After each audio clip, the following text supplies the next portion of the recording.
I'm going to, I guess, talk about the history, but also the sort of, in the future theme. This is like in the near future. This is here and now.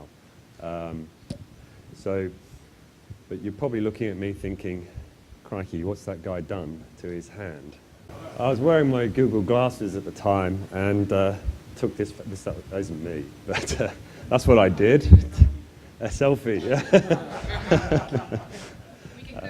It was, yeah, in the moment, it hurt. So I broke my wrist a couple of weeks ago, which has sport my newfound passion for mountain biking. I should have stuck to surf ski paddling, because when you fall off that, you just get wet. So, do feature phones matter? I know in this city, they certainly don't matter. And our point of context and our point of reference is everywhere around us. We see people with these massive smartphones. But that's not the case everywhere in the world. And that doesn't mean that you can't do mobile research in the rest of the world. So then you're faced with, well, what sort of things do you do to kind of reach those people, and where can you reach them? And we've heard over the last few days about screen size and other considerations, and I'll try and draw that out in terms of some example case studies that we've used. And what about incentives? How do you incentivize someone on a feature phone?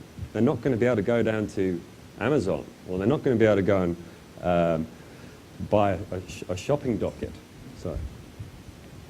So you do it through your mobile phone. It's still there, but it's hard.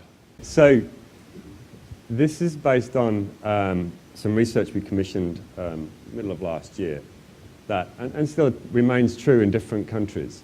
A lot of the industry pundits will talk about new sales, new device shipments, but what's actually happening in the world? What's the install base like?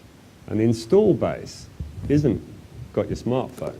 It has your feature phones. These are the phones that your average consumer has in places like India and Pakistan and Nepal. These phones are everywhere. Now, yes, sure, Android is growing actively daily, and we're seeing an increase in that on our platform as well. So sort of the makeup of our platform is about 80-20 feature phones and 20% Android. It kind of reflects the space. So what can you do on a feature phone? So obviously, ways to reach people. You can do voice. You can do USSD. USSD, strong, you know, it's the underlayer layer of the mobile phone. It's fast, it's quick, but it's actually under than an SMS. You can send people SMS. I don't know whether you've, I've got a prepay SMS here in Singapore, and every time I do something, I get a text message. In places like India and Nigeria, you get hundreds of text messages. Just constant barrage of text messages. Not exactly an ideal way to communicate people when you want to interrupt them. Then you've got mobile web. You've got Opera Mini. Opera Mini is the choice of many of these feature phones. Yeah, and there's also a default browser that goes on these phones. But you have to have that consideration of how's my survey going to look in these different browsers. And these browsers have different capabilities in terms of compression, what they do with images, and how they present the text on the phone. Now, so we're firmly in the camp of a mobile app.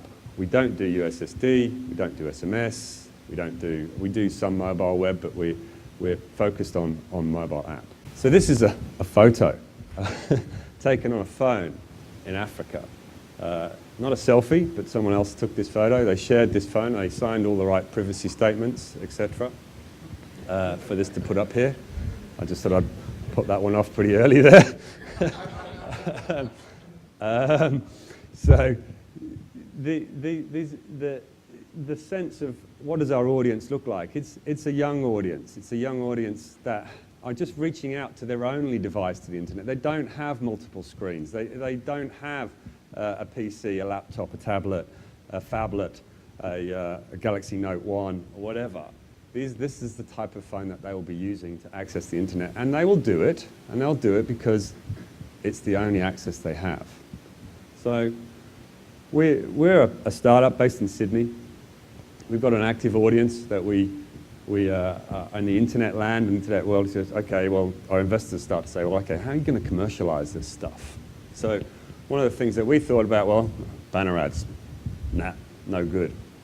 What we thought about was actually moving and incentivizing and actually sharing the love a little bit, if you like. So what I mean by that is that we can provide a respondent on biNu sort of an incentive. So we'll take some money from a research company or brand, but we'll share that back in a way of an incentive. So they're not coming to biNu to do surveys, they're coming to biNu to do look at the football, search the internet, read a book, a whole host of things. So we're blending content and the experience, and then providing an incentive for people to take some surveys. So one of our first customers was the United Nations. Now, Millennium Goals. Anybody heard of them? Come on off. Like, we want to make the place a better place. So they want to ask a whole bunch of people around the world whether we should have non-corrupt governments, whether we should have climate change, whether we should have education, whether we should have mobile internet as a right. I think the questions would vary slightly from country to country, but our brief was give us as many people as you can on a mobile. So we thought, okay, that's great. What's the survey look like? So you go to myworld.org, myworld 2015, you get this super nice browser, and you've got to choose 6 of 16 and go, well, okay, that looks great. We can put that on a phone. Oh, hold on a minute. It doesn't quite fit. So if we shrink the text, we can maybe put all 16 on one there, but that's not going to work. But we have to provide an interface that people can use and quickly click on the objects that they have. So we gave it our best shot and said, oh, we've got 16. So how do we attract people to do it? Well, we use the different mechanisms through our audience to invite and get people to come in and really make themselves heard, because this is kind of something that we felt about, that it was very important that our audience could share, you know, their thoughts on whether they liked internet or whether they wanted a job or whatever it was. So we did it in different language. We did it in Hindi, we did it in Portuguese, and we covered quite a lot of countries. Now, when we first started talking to the UN, one of the things we said was, hey, why don't you take a photo? Why don't we ask them to take a photo of them, either themselves or their surroundings? And it was like, oh man, what about the privacy? I said, well, we'll ask them to, we'll ask them to, if it's okay for you to share this. Okay, that's great. So very conservative organisation. But what this did, we got 7,000 photos loaded up in 2 weeks from feature phones. People were more than willing to share more than just their face in some instances. Mainly blokes, but I don't know why that is. But anyway, they've been censored, they've been cleaned. We're in Singapore, so there's a big X on some. But look, I mean, so we provided, all joking aside, we provided an interface for the UN to view these images and really get a sense of who they're talking to, because their approach to date was, okay, we're going to put a nice website up. We're going to send a whole bunch of people in Land Rovers out to the deepest, darkest Africa or Asia. We're going to mobilize millions of people, and that's what they did. But this allowed them to sort of go, oh, wow, look at that. And in the office, I mean, Frances was telling me, she said, oh, man, look at this guy over here. Look at this background. Look at the village. Look at this. And it was kind of really illuminating for them to be able to, without even stepping or traveling or taking anything, that with the mobile internet, they reached out, they got some responses back, and then it could actually start to empathize with what they're actually achieving. So, what about survey design? Well, okay, we would like to have changed lots of things, but because the researchers, and I must sort of point in case here, I'm not a researcher, but we wanted to change the language. The language was very wordy. I mean, when you're in Nigeria or in Kenya or in Indonesia, the length of the language, the length of questions were just massive. So we would have liked to have changed that. We'd have liked to have broken the survey up into certain questions and randomized it and delivered it in that way. But we couldn't do that because the researchers said that wouldn't be the same as the people on the form or the people on the internet, and we might be biasing something somewhere along the line. So we were like, okay, fine, we'll leave it as it is. Consequently, that had an impact on the response rate that we had. The response rate, we weren't incentivized, we weren't providing any incentive for this. This was just purely people wanting to share their opinions. And we were reaching, a pretty poor response rate, maybe, by our standards, around a 20%. So I said to Francis, I said, look, okay, how about, we can't change it, let's put an incentive in place. But there's a moral obligation here. And it's like, I'm like, well, okay, we'll put an incentive in, and it was a small incentive. But that actually doubled the number of responses we got. It was just by adding an incentive. So the challenge was the design was poor, but they got over it because the incentive was good. So what about the quality of the actual data itself and the response rates we got? Well,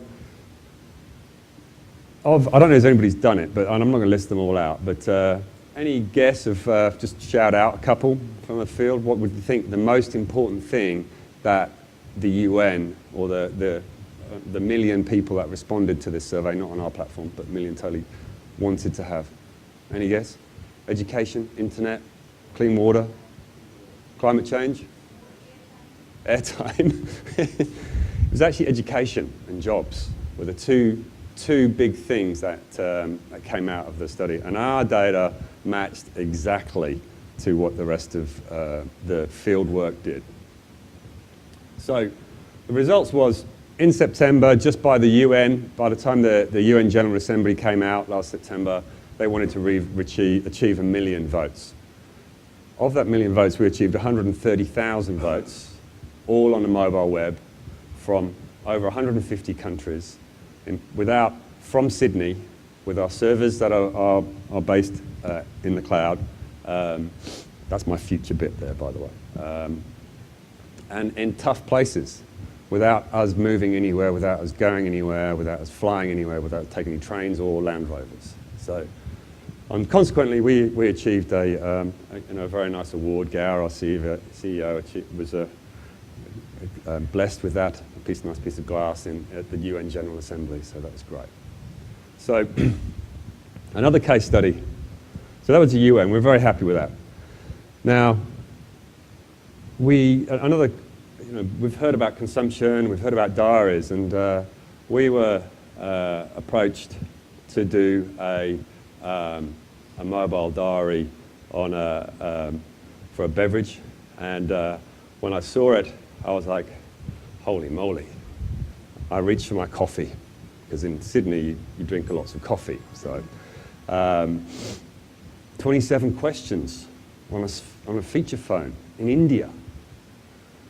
And then followed up with 10 times, 3 times a day, 10 questions on different brands and consumptions, whether you was in a container, whatever it was. I'm like, this is going to be pretty tough. So, in India, 12% internet rate, smartphones is only 13% right now. Feature phones still 80%. 3G coverage is only 8%. So that means there's either no network, which is not true, or there's 2G network. Now, 2G network still enables you to get to the internet, but it's pretty tough. So when you open a mobile browser in a 2G network, you're going to be waiting a little time for things to come through. So now, 3G is is installing, the network is improving, and that's really the biggest challenge to the high growth markets is the network itself. I mean, you can plug as many cheap Android phones into a market as you like, but unless there's a network, they're not going to use them. So that's the biggest single thing that needs to happen. So in this instance, we had lots of ideas about survey design. 27 questions, that's like, well, we could shorten that. But, you know, the quality we achieved was very well received by the client. We didn't take any photos at this point in time, but we could have if we wanted to. We did supply an incentive, and the incentive was designed to get you through the diary. So we did it at various chunks through to various days, 1 day, 2 day, 3 day, 4 day. Then you ended up with a jackpot if you actually filled it. But the end user itself, himself, herself, could earn their way through, and they could see the future, and they could spend that airtime on their phone any point in time that they wanted to, or they could wait for the jackpot. So it was a two process. We had a registration process, and then we had the diary.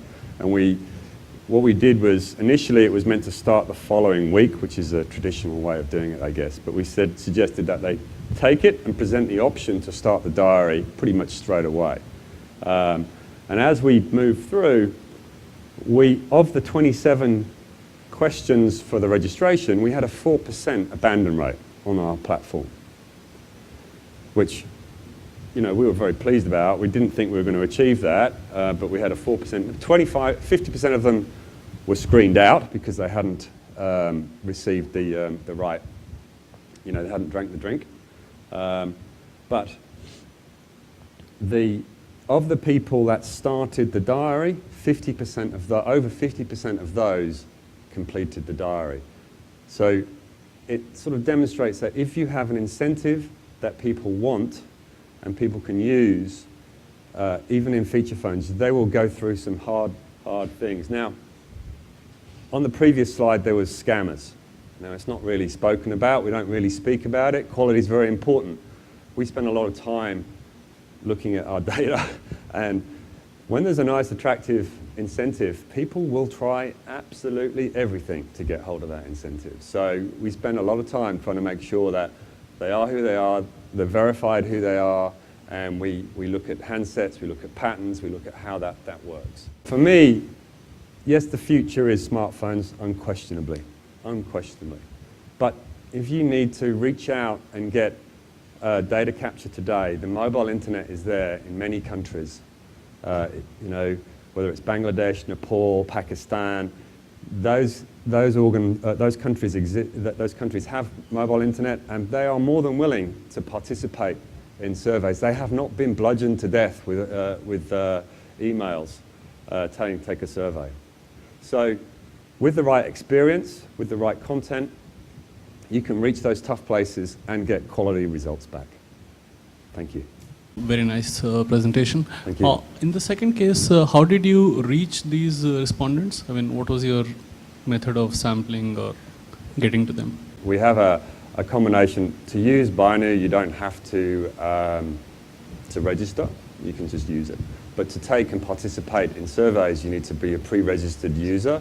So we ask you what your phone number is, what your age and sex are, whether you're urban, rural, and that's the base level of metrics that we require. We then send you an SMS so that we know that you're actually a real person, and they're on the platform. They're consuming content on our platform, whether that's music, books, download, search, looking at pictures, reading the news is very active. So they're already engaged on the platform. Now, some may not have been, so we have a sort of an active audience. We also have those pre-registered people that we also have, and we can communicate with them via an SMS if we want to target specific people. But as you saw on the UN thing, we would put what we term them nags, or an advert that basically says, because we know who you are, we can identify who you are, and we can say, hey, you can take a survey based on the quotas that we have specified. So if you're a male 24, you don't see it, you don't get invited because the quota's gone. So you don't disrupt your experience either. First of all, it was a great presentation because it's great to hear somebody talking about a feature phone. Something which we're very close to, considering that most of our emerging markets tend to be feature phone dominated. You talked about incentivization as a key route to recruitment, and some of the experiences that we've had in past is, when I was looking at Africa's last year, is that we go out and send out a recruitment questionnaire saying that we will incentivization either through talk time or through some sort of a goodie or whatever. Yeah. And then you get rubbish responses because the town hall mama has sort of passed on that same SMS to a zillion people. So now you have pretty much all her friends who are sending the same responses back. Right. And so how do you sort of control for incentivization? The second experience that we had was in Brazil last year, is that the objective was to build a fan base using Facebook, and because Brazil has a lot of advanced feature phones, they could access the internet via it. And the thing with incentivization again is that within a day, you can reach 100,000 fans, but the quality of fans is just because you've incentivized them. So it's again rubbish.